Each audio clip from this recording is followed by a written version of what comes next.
So, we chilling here, and let me just push that up a little bit. What's going on?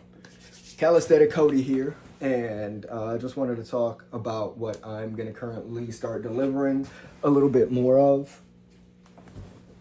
So, I'm going to drop a little bit more content in the form of videos, longer length videos, what I eat in a day to stay basically lean and muscular and all that.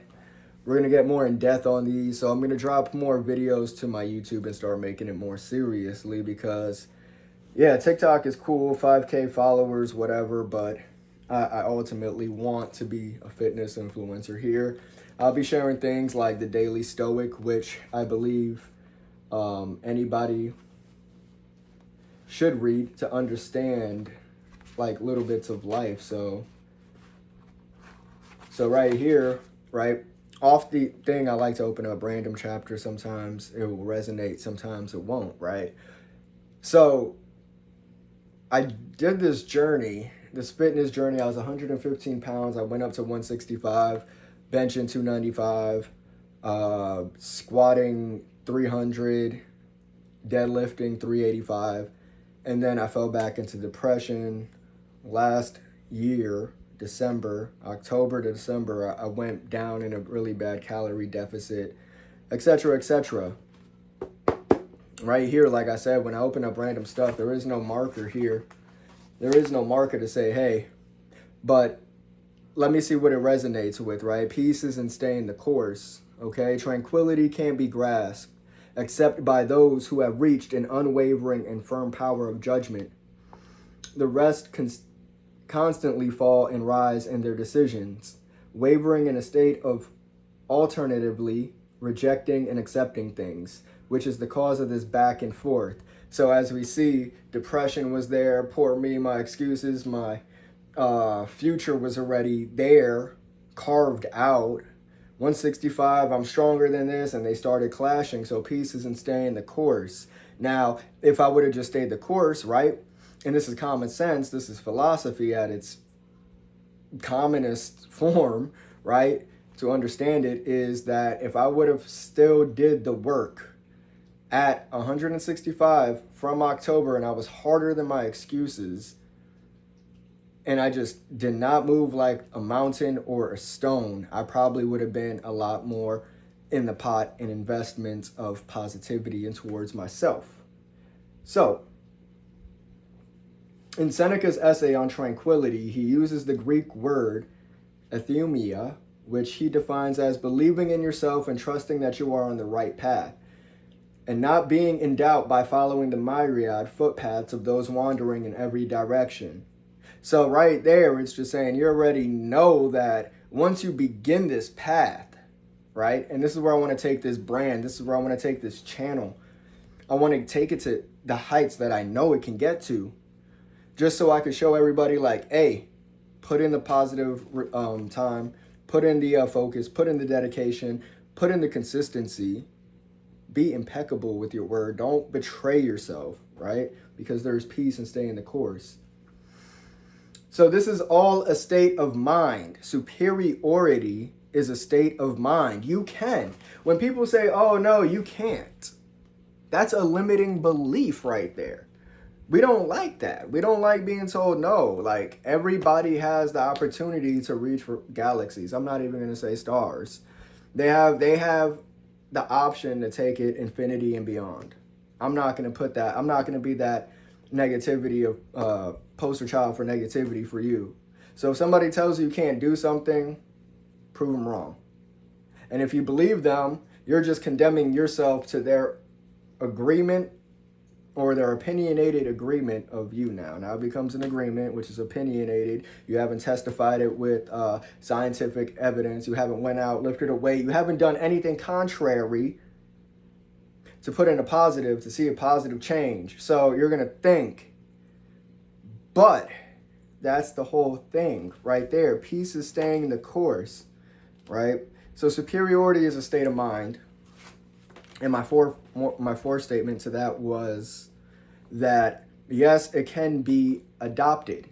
Just because you weren't born with it doesn't mean that it cannot be adopted. You can adopt it. You just have to put yourself under the stigma of superiority. You have to have an archetype superiority. You know, like, what does that mean? Oh, when my excuses come up, no, I'm superior towards this. I'm not going to let, first of all, I'm not going to let thoughts from a different dimension alter the physical course right now or be a stopping force for me in this physical reality when I know that I am electromagnetic in frequency. I control, I move. So we get that, Stoic. Next part is just ripping that out. There is no place for that here. And then you put yourself under this, and then you start defeating your old habits, and you become new through metaphysical metamorphism, right? So you need clarity of vision, okay? You're not always going to be 100% certain of everything. Tranquility and peace are found in identifying our path and sticking to it, staying the course, making adjustments here and there naturally, but ignoring distracting sirens who beckon us to turn towards the rocks, right? And I love how they used sirens, right? Beautiful voices, beautiful distractions. Oh, let me get one more game of Fortnite in. Let me go do this. Let me do that. No, you can have your cake and you can eat it too. You just did 2-3 hours in the gym. Go give yourself an hour and a half of disciplined entertainment. Don't sit there and become an anti-intellectual. No. So learn how to balance this out, stick to your path, have a goal, and if there's something that can surpass that goal, put that on top. Otherwise, you're going to plateau at this one thing. So you have to constantly treat your brain like artificial intelligence. You introduce a language model, they start going through different algorithms over continuous times, and different iterations are formed.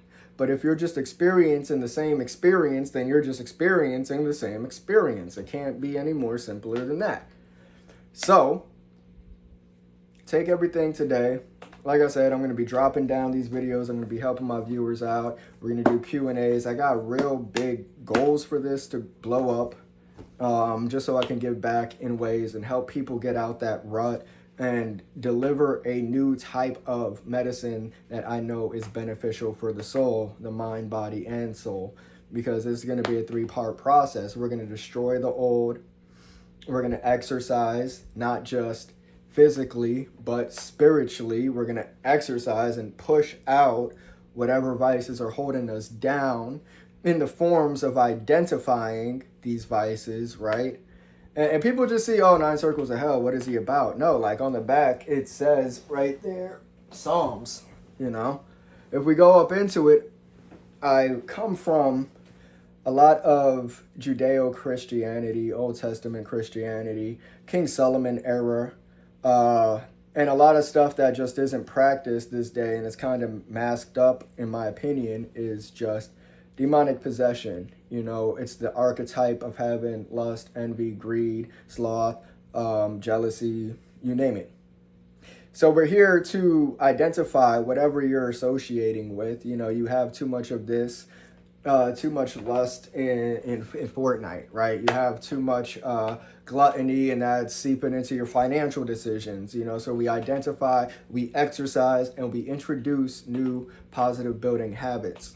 So with that being said, this is a 10-minute video. Please like, subscribe, follow, share this message, and hold me accountable. Hold me accountable. So every week, I want to be dropping at least 2 videos for you guys. You know, nothing long. What my progress looked like, how we benefited, a little Q&A if need be, and hopefully we get good engagement and response from this. So that will show me that, you know, I'm not just here begging for something, but if you do resonate with something and you feel like this is a place where you can be a community and grow and understand stuff, you know, then stop by, and I appreciate you. So have a good one. Till next time, I'll catch y'all later. Peace. It's not ending.